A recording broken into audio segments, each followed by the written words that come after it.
Debout Congolais, unis par le sang, unis dans l'effort pour l'indépendance.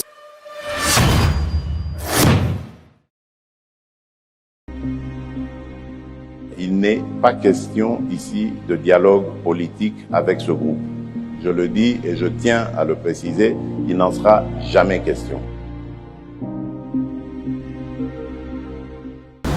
Boza, le bienvenu na GCAM Télévision, fidèles abonnés, chers internautes, Samba Olonga Apesibino, Matondo Mingi pona boponi GCAM Télévision, Matondo Mingi pelisusu pona boponi fréquence des éclairés, debout Congolais, bipa union sobozwami à travers Mokili Mobimba, Nazana Esengo, Yakoyeba Bino, Ebele na bitando na bino pona ko partager ba information à République démocratique du Congo à travers bien sûr analyse pe décryptage à information to salaka elongo na bino justice yonzambe ratakate eza tradition émission oyo nazalaka na devoir il y a devoir moral des fois aussi spirituel il y a ko rappeler na biso été justice yonzambe motomo côté aishapaka na contrôle nango comme on a hasard te soki ba mo oyo eza ko leka tout le temps oyo kakango na mato na eza ko sonner eza privilège ngana salika devoir na ngai to milengelaka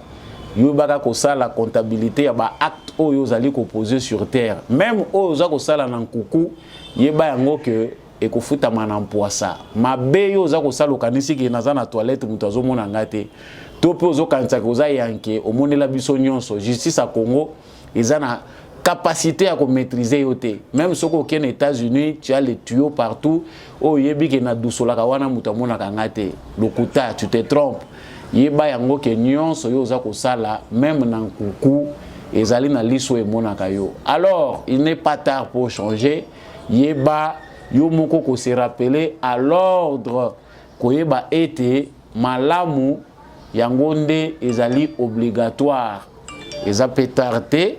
Il faut yo moko oyeba kotala ba acte na yo po yeba côté nini esengeli yo ozala ko balancer na lombango na kei na actualité et meminga liboso na bino mokola lelo to yeba ete Moïse Katumbi oyo bazali ko benga chapwe na ba fidèle na ye aza empêché ya ko se rendre na Congo central. À partir de Mitendi, il y a ça qui est déjà dans délégation na yepo à côté na Congo central et pas iwa piaza na makanisia kokende selon communiqué officiel pour la redynamisation à partir na ye ensemble pour la République azalaki empêché sur ordre du gouverneur du Congo central Jacques Mbadou pour être basololité masolo basoli et yokanakete. Alors les points de vue sont divergents. Batumusu balobi ezali kito côté décision oyo ezwami na gouverneur ya Congo central Jacques Mbadou ezali couper sa force na Moïse Katumbi. On ne peut pas empêcher quelqu'un de circuler librement sur les sols congolais. Azali na droit de manifester, ezali constitutionnel et pas union sur ligne kocha makola ko kocha yango. Qui a raison, qui a tort, boyoki mingi na kati émission oyo tozoya pe couper ça.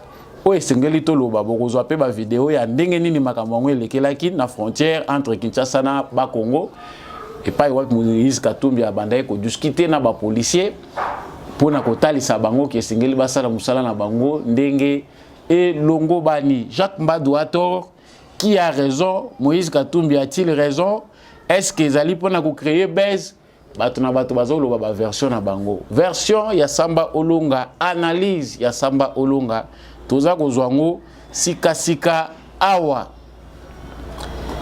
Pendant ce temps, teba été Mike Mukibai azali ko risquer 2 ans de prison azalaki jugé na procédure ya flagrance où esali été immunité na ye en tant que député ya mboka ba considérer yango te bazali ko accuser ye ba fait oyo ezali atteinte na personnalité ya tata mokonzi ya ekolo diffamation ba propos ebele oya lobby ezali ko cadrer tena mibeko ya République démocratique du Congo yep azali koloba talisete a lokola azali opposant ezali acharnement lekolo na yepo na ko faire taire ye na position ye azui. Nous reviendrons sur ces sujets.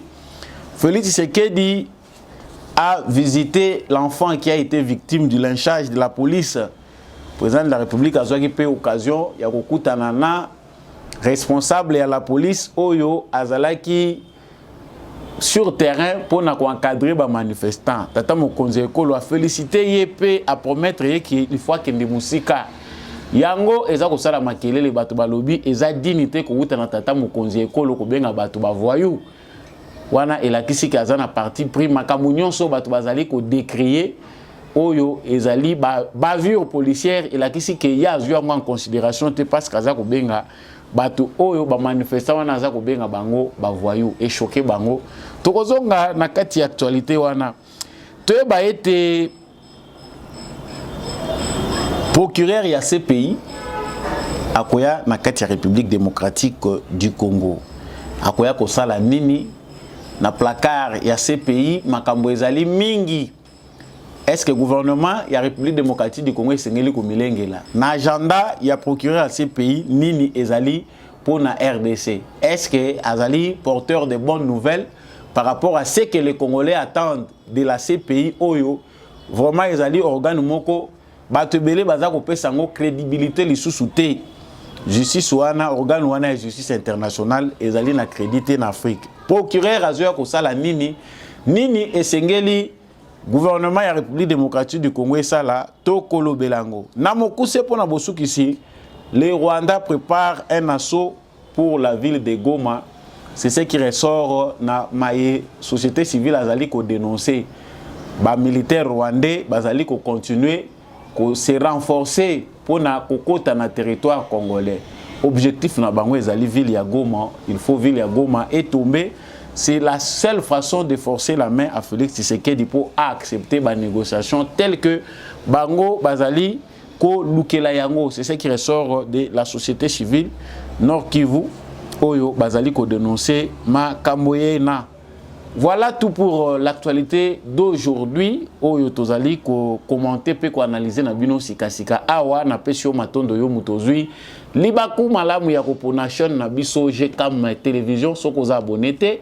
Je vous prie de le faire parce que wana okomi privilégié lokola ba éclairer nyonso po olandaka actualité ya Samba Olonga 5 sur 5 ko bosanate ko partager émission na biso. Il faut vraiment partager l'émission pour éclairer éclairage ba bomba ngo pona yo mokote na lobaka que vraiment mwinda ba pelisaka ngote pona ko tyango na se a mesa ba chrétien ba yebi mwinda epelaka po ezala likola ya mesa nde éclairer nda ko mobimba. Donc okoki jamais ko bomba mwinda na yo na se ya mesa. Je retourne à l'actualité comme je viens de vous l'annoncer au sommaire. Moïse Katumbi totangi bakombo mingi semaine lekaki tokantiaki semaine o toza ko banda tokozwa repos mais ba opposant congolais bazali décider ya kolobisa biso kombo na bango tango yi son actualité oyo ezali kokoba déjà les avertissements il faut toyeba ke chaleur o ezako ya ezali ko s'annoncer chaleur moko ekozala makasi. Les opposants congolais vont tout faire pour garder leur présence dans l'actualité. Parce que liboso awa, ba manifestation ezali belé liboso awa, makambo ezali belé. Ya malamu, ya mabe, ou ezali peine intérêt ya ba congolais te. Moïse Katumbi est empêché d'aller au Congo central. C'est ça l'actualité. Pourquoi? Parce que biso ba congolais ceux qui tozui actualité tozalaka nanu na tozana culture moko esalaka ke toza mingi bato belé bazaka na culture ya ko vérifier te tokendaka mbangu dans les émotions. C'est vrai biso tout tozana ba émotion tozana ba sentiment. Quand on reçoit une alerte obligatoirement les émotions font que mutu oyo azana maîtrise était agir par rapport ya ba émotion. Mais muto azana contrôle ya ba émotion na yé pe ba sentiment na yé azwa katango pour atikana no ba émotion wana et s'effondrer pour intelligence et ça là. Awa tozali kolobela likambo ya Moïse Katumbi o azali empêché ya ko se rendre na Congo central. Je préfère d'abord vous faire vivre ce qui s'est passé aujourd'hui à ça que ndaki na mutu kana délégation na yé na mitendi police et sali barrière. Suivez d'abord cette vidéo et puis nous revenons.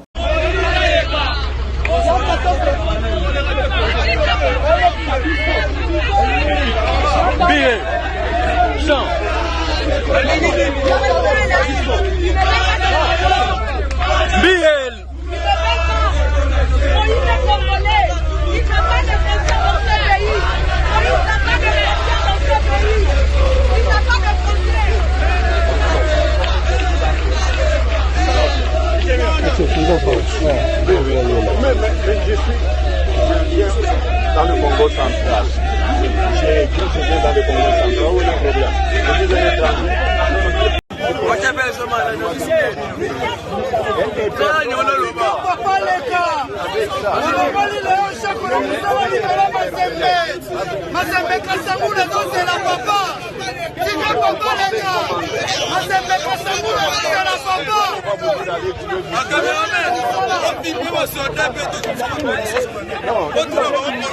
Donc, basi basolo laki, bapesi plan que Moïse Katumbi azako kende na Congo central, azako kende ko luka boye. Ça c'est la procédure officielle. Et là, le gouverneur, selon Mibeko Yamboka, Bazali obligé prier de prendre les dispositions pour sécuriser. Bato Oyo, Bazali ko prétendre ko manifester, topé, ko sala ba meeting na bango politique. Mais ici, je dois vous lire maintenant ce qui s'est passé à travers lettre Oyo, il y a gouverneur, il y a Congo central, nous devons découvrir les Kambopenda à solo, Oyo Kaboli Bango Potokoma, na scène Oyo et Utiwapi. Monsieur l'administrateur du territoire de Lukula, monsieur l'administrateur du territoire de Tchela, madame l'administrateur ou bien l'administratrice du territoire de Mwanda, tous au Congo central, et à monsieur Loutona Diosalou Fiston Charles, coordonnateur provincial adjoint chargé de la formation, idéologie et mobilisation. Mobilisation du parti Ensemble pour la République à Matadi du Congo central. Objet de la lettre, information sur la tournée du président national des Ensemble pour la République au Congo central ainsi que l'installation des organes du parti Ensemble pour la République à Matadi. Monsieur le coordonnateur provincial adjoint, j'ai fait suite à vos deux correspondances datées du 18 mai 2023 ainsi que les réaménagements de ces dates notifiées ces jours concernant l'objet mieux décrit en rubrique qui ont retenu ma meilleure attention. Compte tenu de la complexité de votre démarche ainsi que de vos modifications des dernières minutes, votre nouvelle requête a nécessité une réunion en urgence du Conseil provincial de sécurité afin de statuer quant à la réponse à y réserver.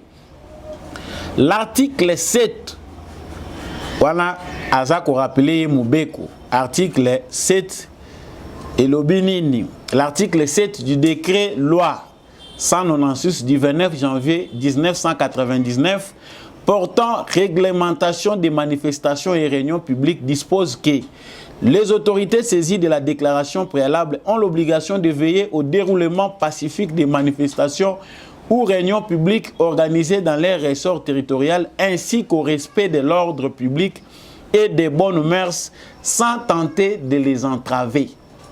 Considérant la situation sécuritaire très volatile dans la province durant ces dernières semaines, notamment les cas d'infiltration dans les territoires de Madimba, des éléments de la milice Mobondo, les services de sécurité sont mobilisés afin de garantir l'intégrité de nos frontières et de protéger la population.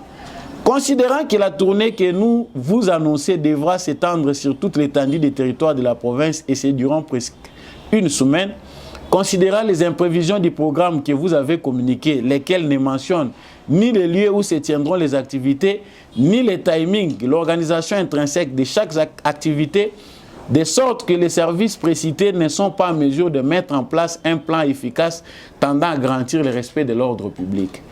Considérant que dans un tel contexte sécuritaire, les forces de sécurité de la province, dont l'effectif est du reste limité, ne pourront pas se consacrer essentiellement à la couverture des multiples activités d'un parti politique et c'est pendant plusieurs jours sur toute l'étendue de la province.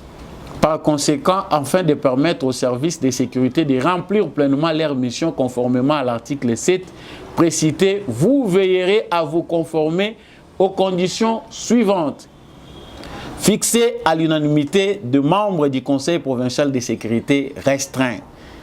Acceptez les reports de vos activités de 48 heures ou 72 heures à dater de la notification de la présente. Limitez les activités à une seule journée. Limitez les activités à un lieu déterminé. tenant compte des impératifs sécuritaires évoqués plus haut. Eu égard à ce qui précède, je vous invite à réaménager vos activités et à me communiquer la date et les lieux retenus. Dès réception de notre nouvelle demande, je saisirai à nouveau le Conseil provincial de sécurité pour une nouvelle évaluation sécuritaire et opérationnelle. Dans l'attente, je vous prie d'agréer, monsieur le coordonnateur provincial adjoint, l'assurance de ma parfaite considération. Docteur Guy Mbadou Ndungidi. J'avais dit Jacques, c'est bien Guy Mbadou. Ndenge nazali kolobelangwa. Voilà. Nakanisi lettre etangami na français, makamunyo so balobia eza clair. Ça c'est Guy Mbadou. Nde mutu azali kopesa information na coordonnateur provincial et ensemble. Kotali sabango que suite ya mibeko ndenge sengeli okoki ko s'improviser te. Au lobby que nazali kosa la manifestation lobby mbala moko oye kosa la sans que ba autorité bazo ba disposition. Il a clairement expliqué selon lui ici dans cette lettre que situation sécuritaire ya Congo central bison stoyo kia ba mobondo basi ba komi ba mobondo oyo baye ezali une milice qui sait aussi ba créer ba se créer ou ba ote ko kanga ba mususu awa na frontière entre Congo central na Kinshasa ba mususu même dans les bas Congo baza ko semer insécurité ba couper de route bazali ba Congo azali pe na ba problème sécuritaire na ye. C'est-à-dire pour le gouverneur soki bolingi koya il faut bo tenir pe compte ya makambo wana ndenge zali koleka na kati ya province, c'est-à-dire situation sécuritaire. C'est-à-dire information lettre oyo ya coordonnateur provincial et ensemble et c'est comme là qui est. Mais Moïse Katumbi s'improvise aujourd'hui. Alobi azali ko kende na Congo central pour na kobanda tourner na ye. Azumi Touka, Azu délégation pour destination toujours kende Congo central. Comme dans une moulin, le article 30, il y a constitution et garantir liberté na mutu nyonso bakoki ko manifester bakoki ko restreindre te bakoki ko bengana na mboka te. Moïse Katumbi peut aller au bas Congo comme il veut. Non. Tant que toza ko landa procédure oyo ndenge zali ko tambolela logiquement, on peut aussi comprendre démarche ya gouverneur et ya bas Congo ezali nini. Si il y a insécurité dans la province, soki Moïse Katumbi ndenga zali ko kende na bas Congo akutani na likama topé lisa sézuye, même si c'est eza milice mobondo ndenge baza ko lobango wana batu ya Katumbi, les opposants diront que les autorités il y a Congo central bakotana na kombo ya Tshisekedi pour dire que voilà Tshisekedi opposant accueilli azo sala ba tourner na Congo central. Voilà comment Félix Tshisekedi ba tirer sur opposant. Voilà comment ba les bétier. Pourquoi bazoka ba disposition sécuritaire? Pourquoi bato bazali censé ko manifester bazali obligé ba informer ba autorité. Ezali pour bazo ba disposition. Makambo ya mabepe salemaka. C'est là où je reviens à bandeko na biso baza ko kanisa. Bato na biso ebele balobi que non, ba Congolais belé j'allais dire. Balobi non, ezali kitoko te, il faut les laisser marcher. Mutaza ko kende na ye na ba Congo, il est libre de circuler partout où ezali ko façonner. Biso tolinga kozwa makambo kaka de cours. Oyebi côté bandelité, oye nango mbango kaka na katikati po. C'est que balingi ko lobake lokola za Moïse Katumbi. Chapwe, il a l'objectif donc il faut akota na ba Congo. Ndenga lingi, abima ndenga lingi. Chaque frère congolais wana bandai kolobana no makambo ezali kota la procédure. C'est-à-dire na cadre ya procédure, Moïse Katumbi est tenu de s'accorder avec les autorités provinciales ya ba Congo. Bango mutu bayebi situation sécuritaire ya ba Congo malamu. Bakozwa disposition na la police pour na ko encadrer ba activité Moïse Katumbi alinga mener. Ça dit nulle part empêcher était qu'il y a ça la manifestation na ye. Bazali ko pousser ye a zala na mutu na ye na makambo eza ko leka kuna. Ça c'est dans la logique des choses ndenge procédure esengeli ko landela. Ce quoi toza ko kende na makambo na détail. Moïse Katumbi est à Kinshasa. pendant que Daniel Safou na Mike Mukebai ba communicateur ya parti na ye ensemble bazali ko menacer un peuple les Kassaïens bazali kola kisa koma ba Kassaïens de mutu baza mabe la tribu qui menace le Congo qui empêche le Congo de se développer ezali ba Kassaïens baluba Mike Mukebai azo samba Daniel Safou a porté disparu à Yébani Sikazo Kendete. Aucune déclaration du parti ensemble dont Mike Mukebai na Safou Bazali ba membre déclaration etikali ko mona naté. Mais ce que Moïse Katumbi peut faire c'est d'aller maintenant au Bas Congo. Place union sur Moïse Katumbi azako leka ba trouble ezako tika la wana. Côté Moïse Katumbi a outi place o yazali parti ensemble, oui, il y a des messages de haine tribale contre les Baluba du Kasaï. Même si les Baluba ont exagéré, Bazako Tonda na Katanga, aucun mot de Moïse Katumbi. Moïse Katumbi ne s'est jamais prononcé comme un responsable politique. Le gars là, aux en vocation, aux comme président de la République. Dans cette province-là, ceux qui bazali ko lukabavoa, leader d'opinion, logiquement, Moïse Katumbi devait aussi se prononcer pour apaiser la tension. Pour voir que qui ne dit mon consent, Moïse Katumbi a tikali koko solate, c'est-à-dire, o eza ko lekana katanga, eza pe ko se polisaye Katumbi. Ba autorité ensemble baza ko lobelo ko mon côté. Moïse Katumbi nenga lungwe kuna atiki bibembe ya bakaseye mususu nanu bakundi bangote, baza ko tia bango na basaki, baza ko kata mitu. Bakaswai soki bakasai bazonge pa na bango. Il y a tous les liens par rapport aux informations que nous avons, notre comportement. Il y a des membres et partis ensemble que ce qui se passe à Lubumbashi est allé fomenté par Moïse Katumbi avec tout ce que nous avons comme comportement affiché. Tant que nous avons étudié comportement criminel, même ceux qui ont allé comme on a bélématé, on sent que ce qui se passe au Katanga, Moïse Katumbi est dans les coups. Aucun mot. Atiki désordre, kuna, ba milice, ba katakatanga. Le jeune non encadré, il y a parti à Kyungu, oh baza sans père, bazali ko divaguer, ba rassembler bango, ba komi ko utiliser bango les sous. Moïse Katumbi vient à Kinshasa pour un long séjour, selon Ndenge ba proche na ba lobby. À Kinshasa ou bayaki pour na ba marche. Les informations que nous avons concernant Makambo Italie ba marche, c'est que on manipule les jeunes délinquants, on leur paye. Pour tant que marche Salema va créer trouble. Ce ne sont pas les manifestants ordinaires comme tout Congolais ou à Lembi, ba Congolais ou baza satisfait de la gouvernance satisfait ba Congolais ou baza ko se retrouver na ba revendication ou opposition représentée. Ce sont des jeunes qu'on va inventer pour baya ko manifester. Manifestation est normal. Manifestation et zali culture na démocratie ceux qui batu bazali satisfait batu bazali na eloko moko esengeli bango ba revendiquer bazana droit ya ko manifester. Donc partout où passe Moïse Katumbi ba trouble ezali ko leka wana tolobaki awa ke devoir ezali makasi na ba service à sécurité à Moïse Katumbi aye awa parce que tout avec Moïse Katumbi c'est fait avec l'argent. C'est par la manipulation que Moïse Katumbi a l'adhésion des journalistes.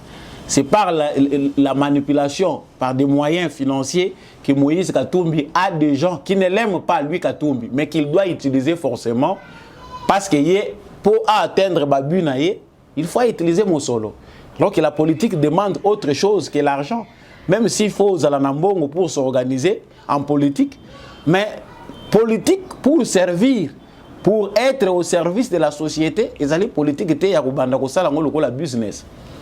Maintenant, Moïse Katumbi qui va au Congo central. C'est vrai, logique, il y a représenté Bisso, les alliés logique.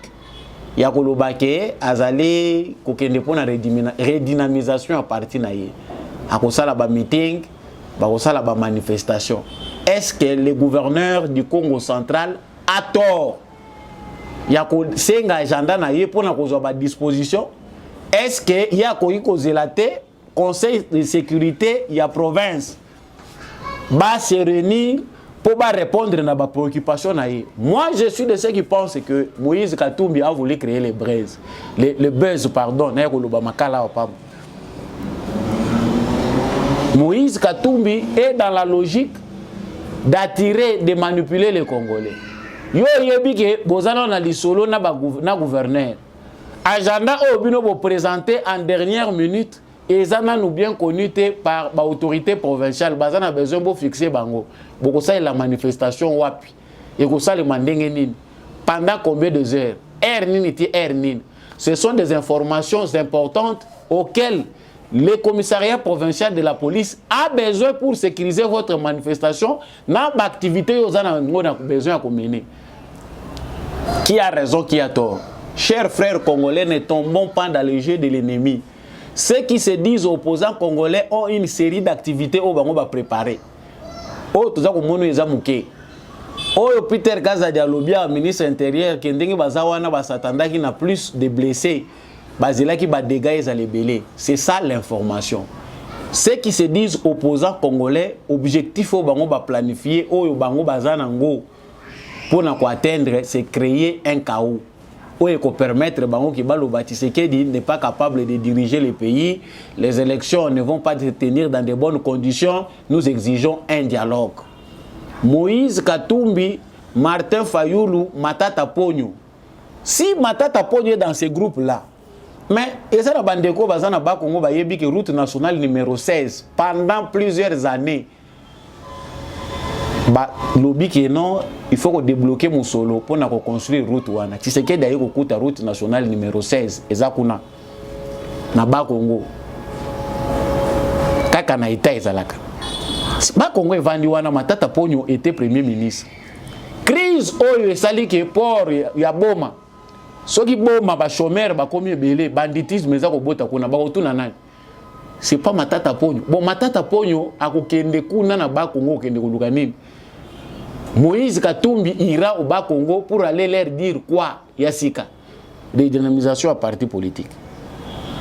Sachez-le bien, information yangoyo. Tant que l'obaka, bamusuba zwakango compte acharnement. Moïse Katumbi est censé créer l'insécurité partout où il passe. Wayango wanande mutu ezali recette na bango, oyo bako travailler na ngona opposition na bango. Là où Moïse Katumbi ira, la redynamisation du parti ensemble na Congo central, ça veut dire créer d'autres milices. Ça, c'est ce que les autorités de la police au niveau de la province, il y a Congo central et Singeli Bayeba. Les jeunes gens qui seront recrutés aux membres et à partir ensemble, parce que les membres par conviction, n'ont évité ce qui bazalak. Au baza convaincu na vision au Moïse a présenté. On a posé une question simple. Na Olivier Kameta tout a fait sa plan. Au bango baza ko proposer à l'obi il n'y a pas de plan. On n'a rien. C'est un vide. Il y a mutu oyo avandi pembeni ya Katumbi pendant tout ce temps à Memilakaye na sac. Mais il est incapable de dire au peuple congolais ce que les Congolais peuvent attendre de Katumbi qui prétend briguer la magistrature suprême. Exact. Chiko na ba Congo, Katumbi va aller pour nous amener quoi? Chers frères congolais, sachez-le que moment où tu as pris pour tout qui est dans l'élection, bah esprit s'agitaka. Tous ces esprits-là qui s'agitent ne sont pas forcément avec nous. Bah agitateurs au bayaka parmi nous, bazalaka na mission na bango spécial, bazalaka na ba intérêt na bango, ezalaka musika na ba intérêt ya ba congolais. Awa toza ko lobango to betaka seteli kama Moïse Katumbi bandi le loté. Moïse Katumbi oyo Kabila za ko benga Jida a connu les mêmes problèmes avec Kabila. Tika moko boye na makanisi na biso na ba analyse musuto sala ka to pesa ta Kabila raison. Pour la nature ya Moïse Katumbi. Il a dit la vérité bien que na moment oyo basay lokola bazongi ensemble, mais il a dit la vérité concernant Moïse Katumbi. Moïse Katumbi a connu des problèmes au Katanga na Kabila après avoir pillé avec Joseph Kabila. Ba vandaliser l'économie ya Congo. A tiki ba veuve. Na bateau ya botola ba biloko na bango ba kufika basé la kufa likolo biloko na ye, c'est Moïse Katumbi qui a confisqué. Aujourd'hui, Moïse Katumbi retourne encore dans sa peau. Ce qui bato bazako lobage noté constitution ya mboka eza violée. On ne peut pas empêcher à quelqu'un. Mais si c'est facile, Moïse Katumbi a mis en Zambie, a le même comportement. Toi, mais en Italie, En quelque sorte, tous les dossiers congolais sont en colère contre Biloko Moïse Katumbi Akosala. Parce que la situation sécuritaire dans la province de Belé, ce sont des provinces que Moïse Katumbi choisit pour que la tournée. Qu'est-ce qu'il y a derrière sa tête? Et loko ezana sima makanisi na ye sengeli biso toyeba eza que il a été déjà avec ses anciens bailleurs de fonds. Mo Ibrahim baza prêt pour na kocha mbongo mususu. Les autres qui sont dans l'Union européenne baza hésitants mais baza ba opposants ya Tshisekedi.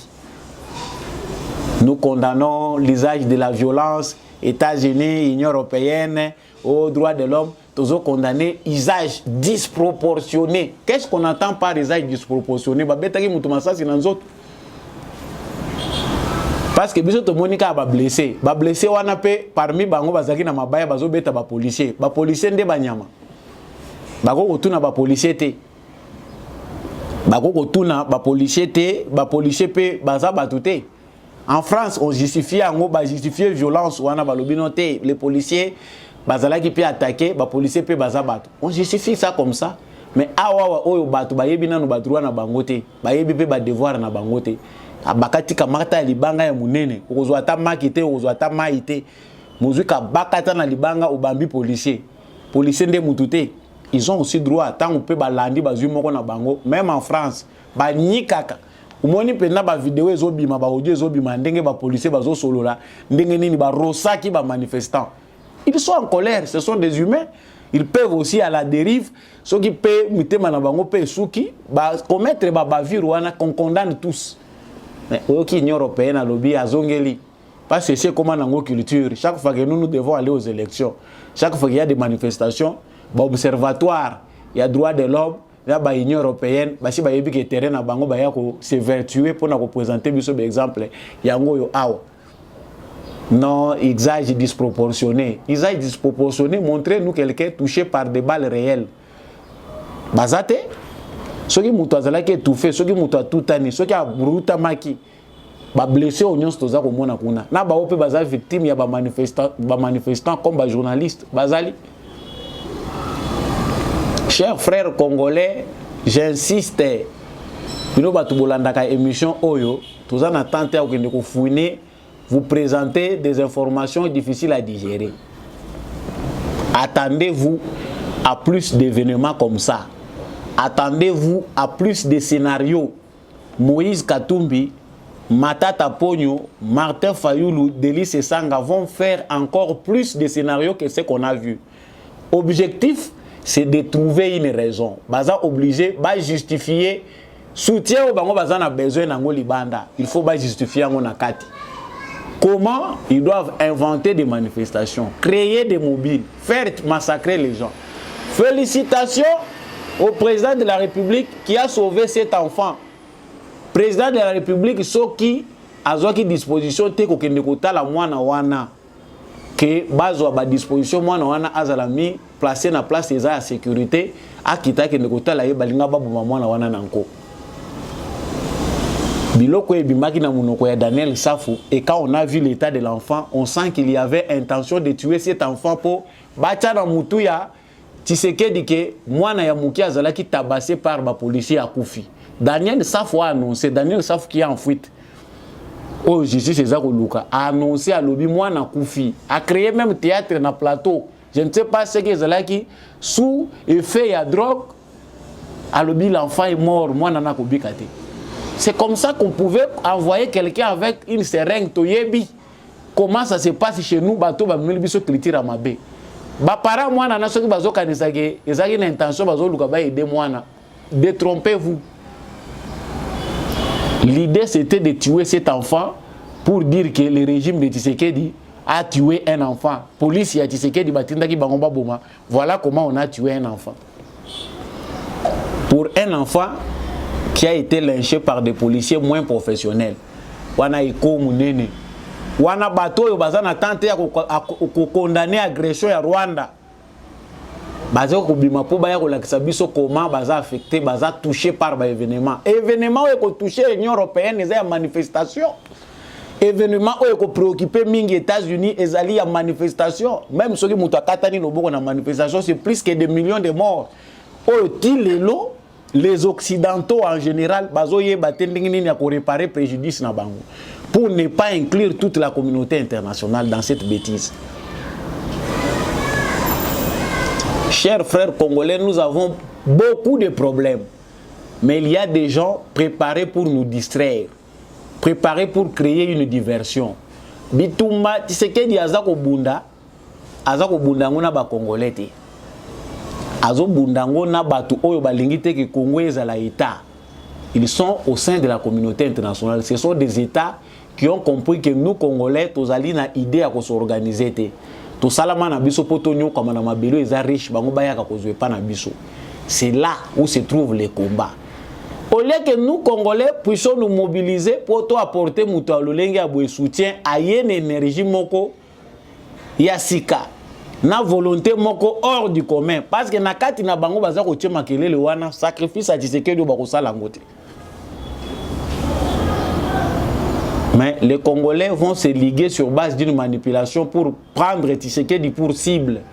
C'est que Muto il faut que Bomawa, Muto yo azali cible maintenant ya ba Congolais, c'est Tshisekedi. C'est ça, c'est que les opposants congolais bazolinga ko présenter na biso. Nous verrons plus objectif ou commis parce que pendant ce temps je vais renchérir avec beaucoup d'informations na kolobango pêle-mêle. Je préfère associer aussi l'idée au Rwanda zanangoya ko attaquer Goma. Parmi les opposants congolais, bato baza ko mibenga ba opposants, certains ont des liens avec Kagame. Kagame contrôle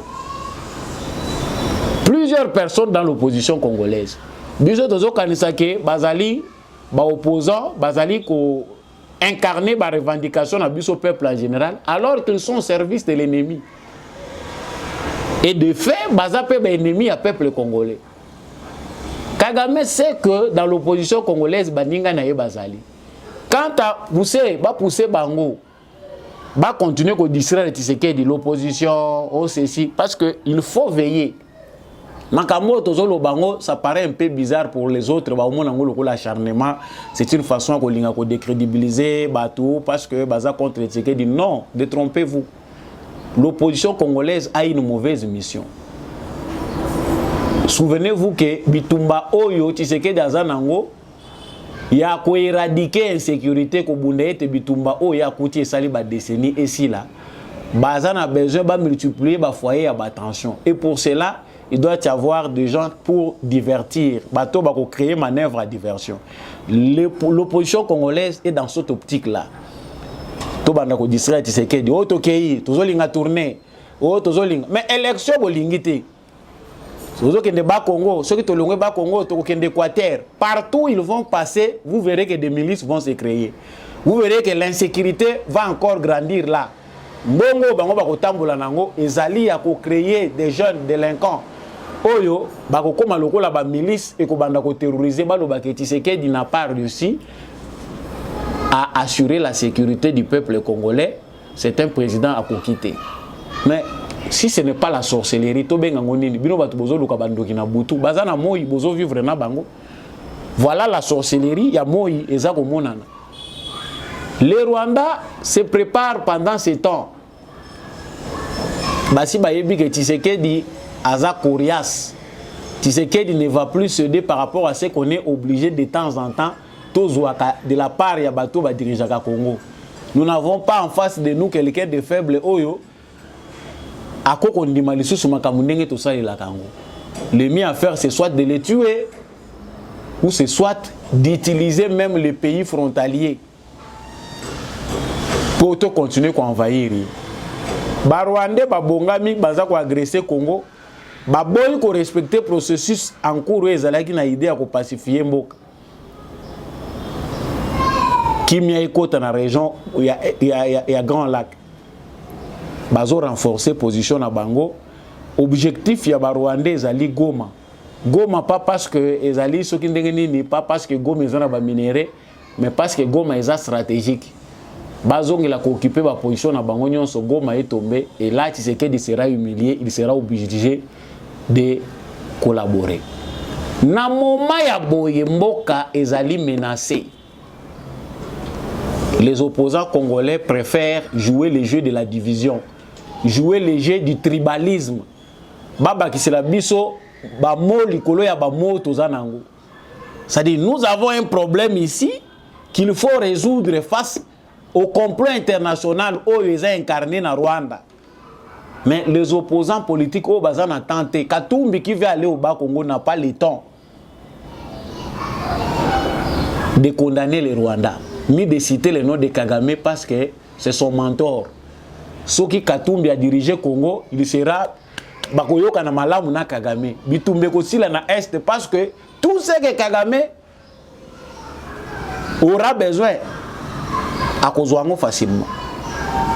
A cause facilement. Pour battre le Kabila, ezalaki boete Kabila maîtriser la situation. Oh guerre ici là quand même 23 limaka non, Kagame avait eu tout ce dont il avait besoin. Et voilà qu'ils veulent avoir quelqu'un d'autre ba moni qui était un esprit na ye oyo a jouer jeu to betaka. Oyo tout le monde a dribblé biso. Ce n'est pas quelqu'un qu'il faut sous-estimer. Tshisekedi les a révélé sa nature. Et au lieu que les Congolais renforcent Tshisekedi, il y a certains Congolais qui acceptent facilement la manipulation. Bateau bazali ko craindre balobi Goma Barwandais bazako se préparer. Non, c'est vrai, nous devons alerter, c'est vrai, nous devons être vigilants. Mais sécurité na biso pe ezako lala te. Musala ezako salema, ezana musala esalema ka balobi, ezapena musala o bayemba kate. Là où nous allons, inquiétude wana sécuritaire et kolimwa. Bato ba retourner sili ndenge dine.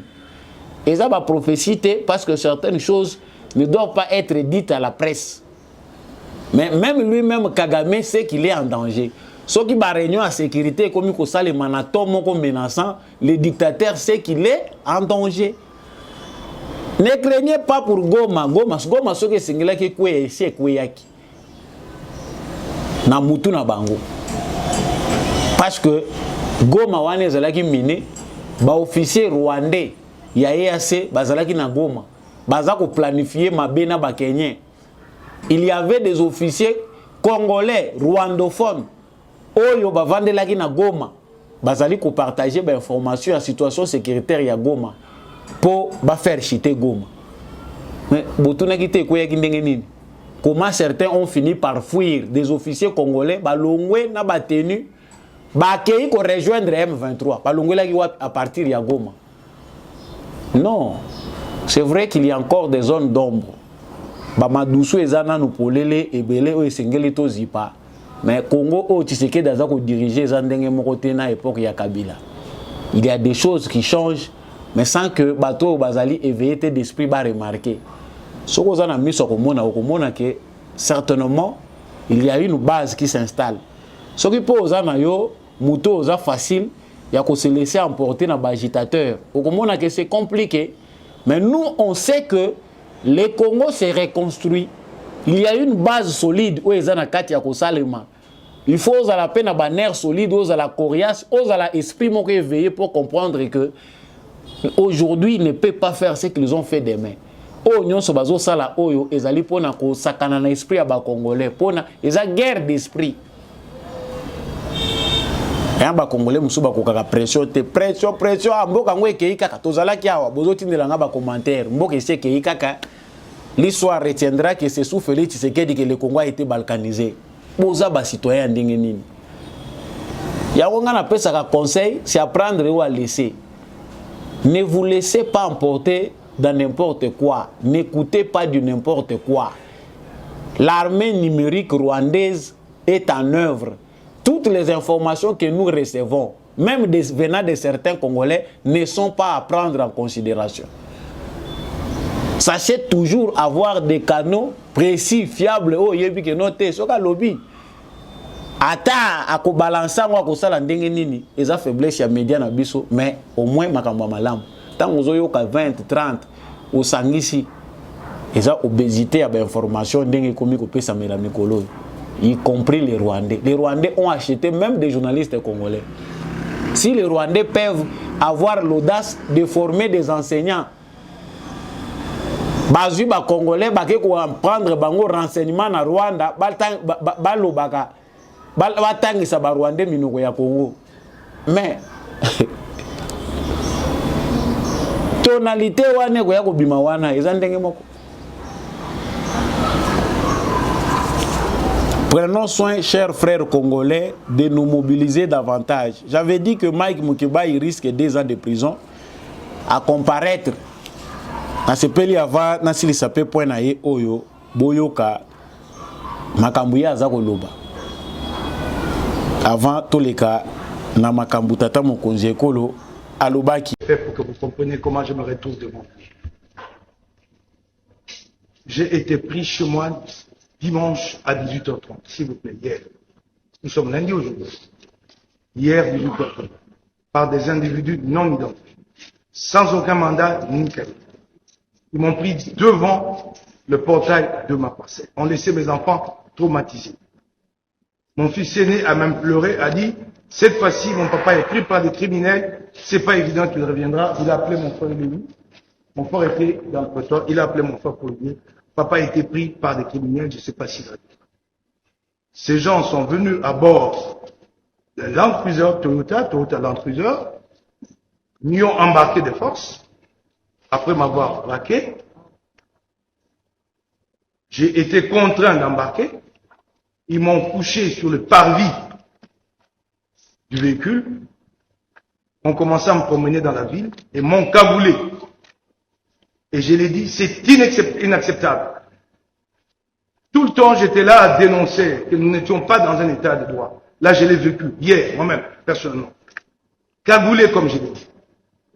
Cagoulé et conduit, je ne sais où, sans aucun mandat. Ils m'ont rien brandi. J'ai été conduit et puis j'ai senti que nous étions dans une enceinte où il y avait de l'activité. Parce que les gens parlaient, des voix de femmes, ainsi de suite. Ils m'ont laissé cagouler comme ça pendant 1 heure. J'avais du mal à respirer. Et puis il y en a un, ils m'ont tabassé dans la voiture. Le chauffeur, je ne sais pour quelle raison, il est humain, il a été tellement magnanime envers moi, il dit, aux OBT, ouais. Nous arrivons à cette enceinte. 1 heure après, je vois quelqu'un quand même dépoli, je ne le vois pas, toujours poussé et cagoulé, je l'entends. Monsieur Mike Moukiba, bonsoir, bonsoir, ça va? Il dit, ça va bien, mais j'ai dit, ça ne va pas. Il dit, ouais, vous avez raison, ça va pas. Il dit, relevez la cagoule. Cagoulé un député, en République démocratique du Congo. Cagoulé.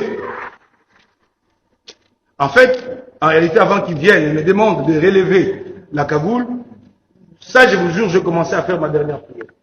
Quand des individus non identifiés qui viennent chez vous, ne vous brandissent aucun mandat, vous prennent et vous amènent à une destination que vous n'avez pas identifiée, vous cagoule, vous vous dites quoi? Ça n'est fini pour moi. Qu'importe, c'était pas ça l'essentiel. Celui-là dit, relevez la cagoule. Et la voiture redémarre. Et c'est pour la première fois que ces gens-là parlent en langage clair. Parce que tout le temps du voyage, il n'est parlé qu'en code. Et je vous en prie, si vous le voulez, je vais vous donner un numéro. Parce que moi, j'ai un cerveau très réactif. Voilà. Donc, ndenge kaka ezalaka manœuvre te yo baza ko reprocher yo baza ko juger yo na ba fait batali immunité na yote parce que ba considérer que ezali ba acte moko ezali ya flagrance moyen batala immunité na yo ezate samba loba yazo loba lobite awa ezali pona ki opposant na ngai baza ko luka ba faire taire ngai. C'est vrai, si vous avez accepté de vendre votre identité pose mbongo. Donc, yo zwambongo ya Katumbi, sala nyonso lokolo ozali ya baluba, bakoloba voilà, un muluba qui voit clair. Ta peau coûtera cher, yo lobaka ndenge wana. Soki toyebaki ke baluba pe ya basenzi bazalaka. Yango moni to se prévaloir te partout bazoba bazalaka. Basenzi baza partout.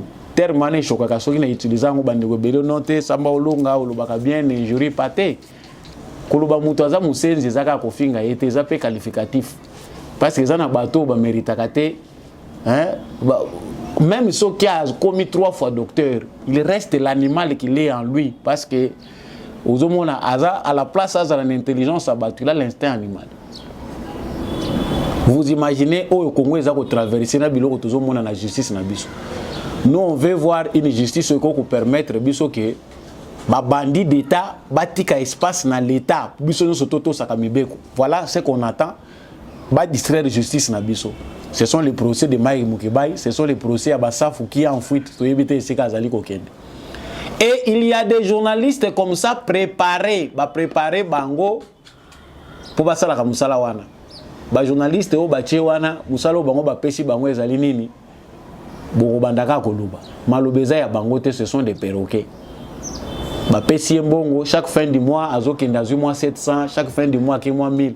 Soki ba pesi yango te au mona na fin du mois bandi makelele bino bozo kanisa soka zolo belani nini yango ezo sala bwe. Po tango akende ko beta tour pas boss. Ba président ba parti politique na bango mikolo ba comment ba boss. Il paye.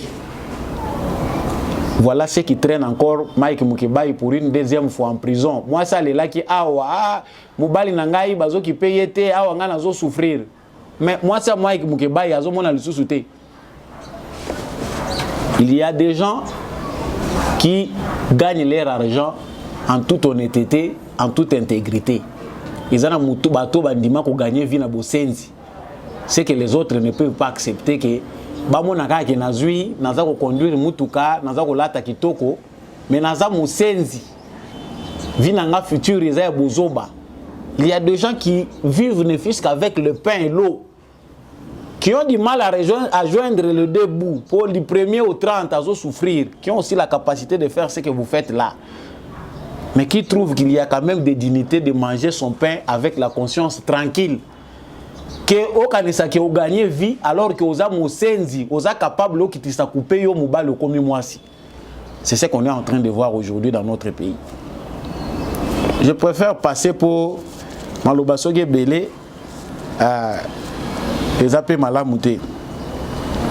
Le président Fati Azalaki face à colonel ou empêché qui à Kendeko Koutanana Etienne Tshisekedi à l'époque, et le même colonel a été face au président de la République. Tout le monde dans nos vidéos est pris aux ongles. Vous êtes un très bon citoyen. Merci pour vous méritez vraiment de monter en grade et vous allez encore monter. Vous êtes un vrai professionnel. Amen. Vous savez comment on avait nos discussions. Vraiment. Le comment pour appeler ça. J'ai même revu une vidéo comme ça. Oui, ils ont mixé. Non, vous voyez la vidéo là où vous m'empêchez d'aller à la 10e chez les parents. Les jours où on ne voulait pas que les sphinx se sortent. Amen, qui vous garde aussi. Et bravo pour le travail que vous avez fait. 0 mort. Vous voyez, c'est très bien. Et les voyous ont été maîtrisés, c'est très bien. C'est pour ça qu'on soutient notre police, on vous soutiendra encore. L'académie va bientôt être opérationnelle. On mettra les conditions pour améliorer votre formation et votre protection. Voilà. Merci, colonel. Nakanisi bolandi vidéo bosi bolanda ki yango plus parce que tamboli mingi na ba réseaux sociaux ezali leçon munene. Peut-être bato bazo zonka na sens ya que président alingaki asala pona ko vexer to bani nanu na colonel wana. Bato ba yebi limité te. Excusez-moi de vous raconter ma petite histoire.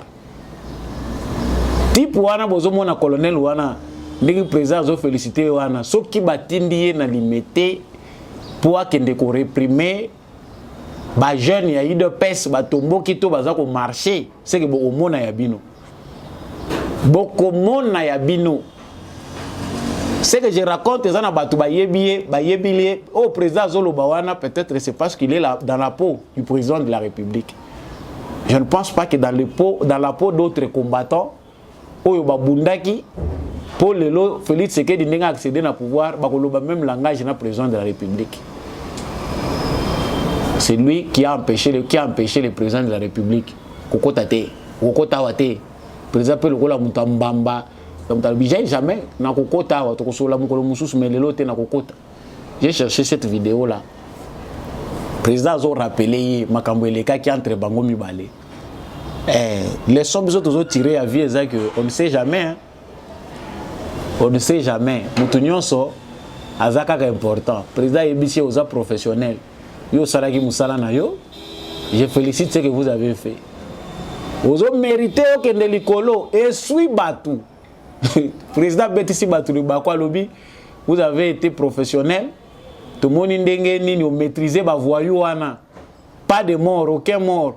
En tout cas, ils ont bien. osali musala kitoko ozo mériter mingi ya lobi ya mokonzi eza ya solo wana bato musu place baza mutema nete bima libanda